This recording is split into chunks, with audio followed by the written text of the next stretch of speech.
Helo! So, dyn ni yma yn Rotterdam.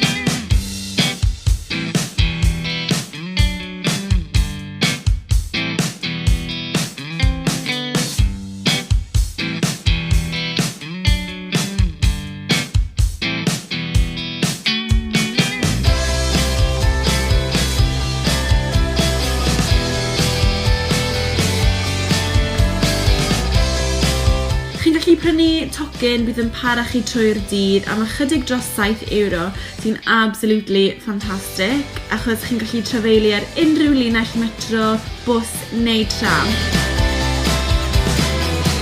Mae Jamie wedi lawrlwytho app sy'n mynd â chi ar ryw fath o walking tour rownd y ddinas sy'n dangos chi pethau anhygoel. Gymerodd hwn 1 mis I wneud a mae roedd cwpl o bobl wedi helpu. Yn y ddinas, maen nhw'n gwybod bod graffiti yn mynd I ddigwydd, ond maen nhw'n parchu'r celf. Felly, be maen nhw wedi wneud yw, os chi am darlunio ar wal, mae angen I chi pwrnu'r wal. A wedyn, you're free as a bird I wneud be bynnag chi am.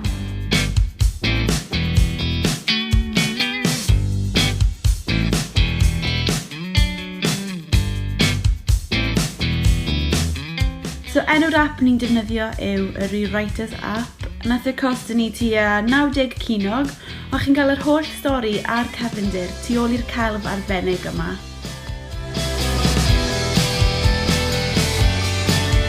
Mae'r ddinas yma just mor amazing a mae'n hynod o hardd.